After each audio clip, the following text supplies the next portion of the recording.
St. Paul's speech of the Agnostotheos is one of the most famous cases in biblical history of connections being made between Greek mythology and Christian teachings. To the surprise of some, the connection stems not only to the classical works of Greece and Christianity, but also to the anime and manga series Saint Seiya. At first glance, fans of the series may find it difficult to see where Christian influence can lie in a series centred upon a Greek mythology gimmick, and that the Catholic terminology within it is little more than artistic flavouring. Yet the events, tone, and themes of the series would suggest the manga to be far more Christian in nature than one may initially perceive.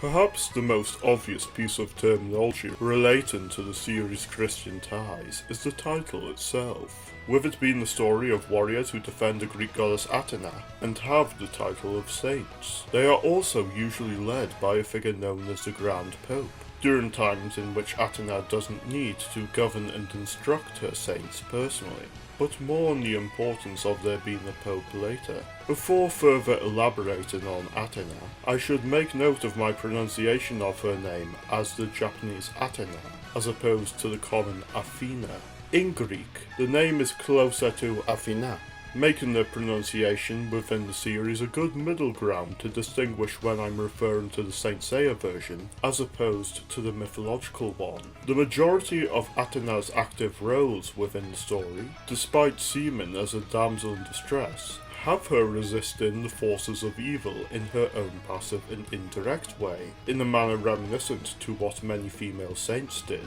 Many times do the bronze saints of the main cast plead for her to grant them a miracle, of which is more than wishful thinking, with it being revealed in volume 12 of the manga and episode 71 of the anime, that they are actively aided against stronger foes by the staff of Nike Athena wields. This act of looking for a boon from the divine and being protected by them has some similarity to the act of not just prayers to the Greek gods, but seeking a Christian saint's intercession through prayer during a time of struggle, something reinforced during the Poseidon arc of the original series, in which Athena defends Andromeda Shun from Seiren Sorrento through an act of prayer, and her nature alone is described by Sorrento as one filled with immense love and complete willingness to her martyrdom. This love even extends to those opposed to her, such as saving Kanon's life multiple times during his imprisonment, despite him actively wishing to kill her. Combining all these elements,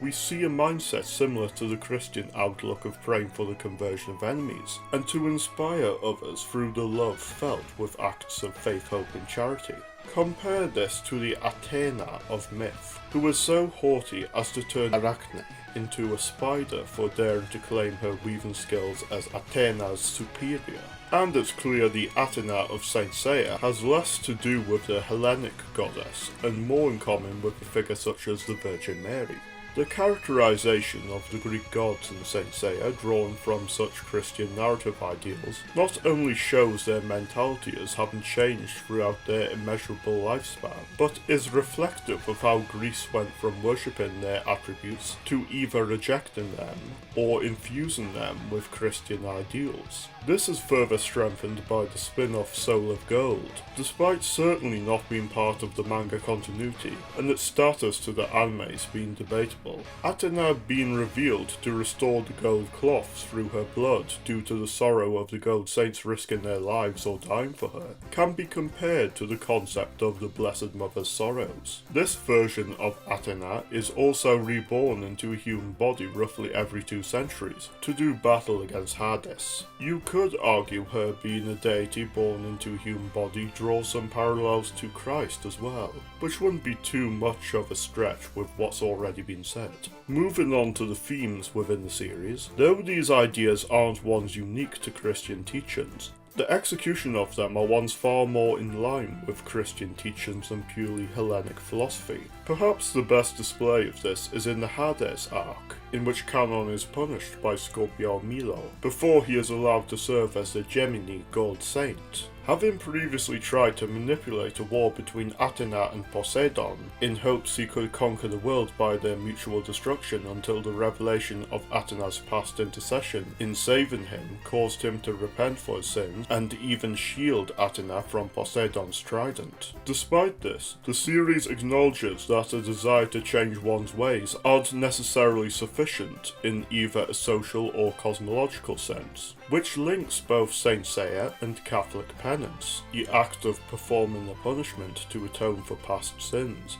as Milo is not subtle about Canon having to endure his scarlet needle, being very much an act of penance, after Canon has already received Athena's blessing. In the original Greek version of many parts of the New Testament, there are many allusions to the realm of Hades and the biblical hell being the same place. Saint Seiya takes this to the next level by having its Hades be a stand-in for Satan, which in itself is a Christian practice dating back to the first millennium. This comes from things as overt as his fallen angel design, or the constant pentagram imagery within his faction, to things such as the underworld foregoing its structure within Greek mythology beyond its outskirts, and instead drawn more from the portrayal of the Inferno within Dante Alighieri's La Divina Commedia. Moreover, the battle against Hades takes the Bronze Saints from descending into the hell of the underworld to its climax having the juxtaposition of ending in the paradisial world of Elysium, a journey through hell before travelling to heaven, much in Dante's manner. This is perhaps the most interesting part of the overlap between Greek mythology and Christian teachings to create Saint Seiya's narrative, as the relationship between Greek culture and the Bible is very symbolic due to the New Testament originally being written in Greek, and the similarities between many Greek myths and parts of the Bible that draw towards a connected world history, as those familiar with the creation and flood myths of numerous cultures will be aware, whether you take that as validating Christianity, validating the Greek pantheon, or both connecting to a similar point of origin. This will lead into the video's most important point, but before that, the manga's first and most iconic arc focuses on the Bronze Saints and Athena fighting against Gemini Saga, who has usurped the position of Grand Pope for his own ambitions, and convinced the Saints of Sanctuary that Kido Sauri is no more than an impostor. This plot is not just the typical one of a group overcoming a corrupted system,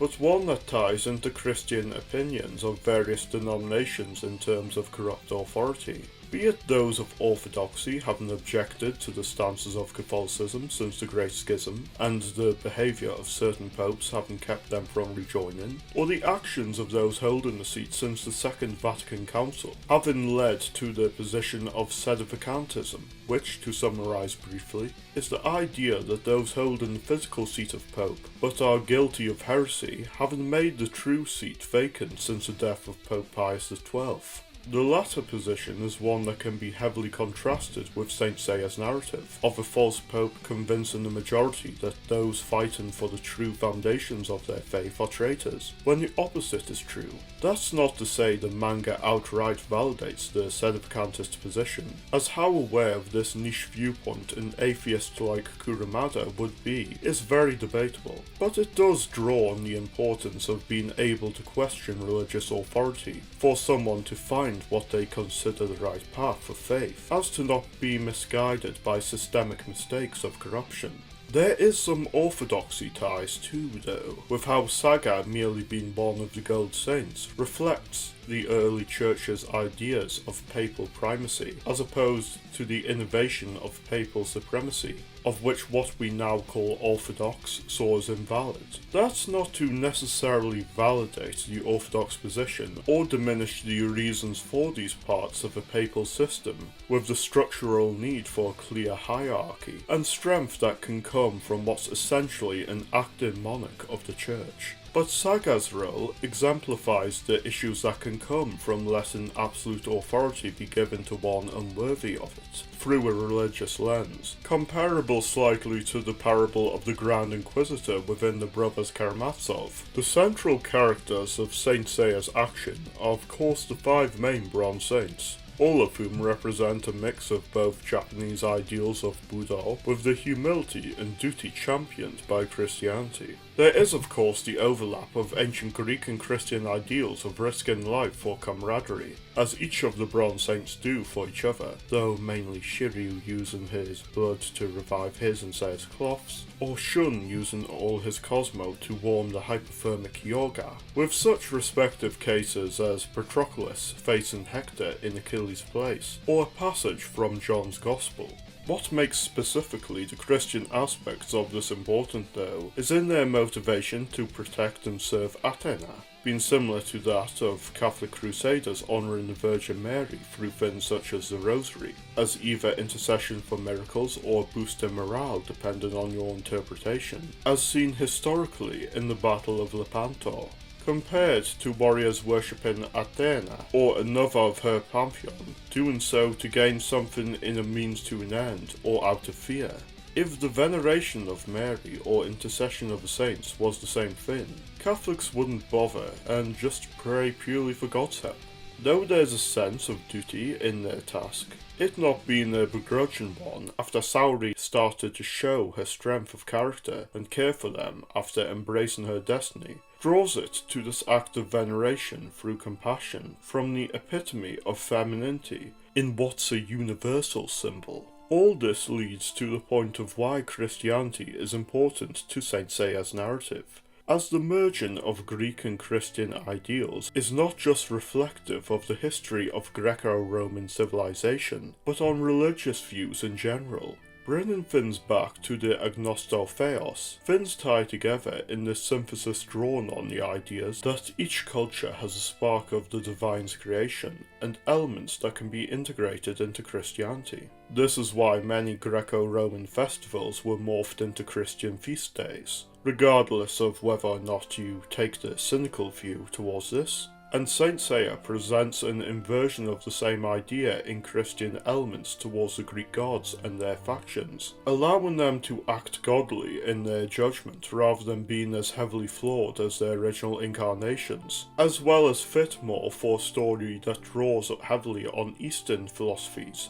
with some such as Ruism being highly compatible with Christianity. This draws on the idea that there is a universal truth within all religions, whether you take it as Christian ideals being hidden within the Greek pantheon as St. Paul preached, or vice versa, which is why Athena preaches harmony rather than domination as her antagonistic relatives do, and why many of the saints loyal to her follow beliefs detached from the Greek pantheon worship, such as Shaka being a devout Buddhist, Hyoga seeming to be a Catholic, or Ikki being atheistic, at least in the stance of there being no omnipotent God. Saint Seiya's narrative presents the idea that there are noble ideals within beliefs that you may not agree with, or aren't wholly compatible with another, with the inverted similarity to Greek history presenting the benefits of influencing the culture with foreign ideals, to reach further towards universal truths, be it on the nature of God or how to treat one's fellow man.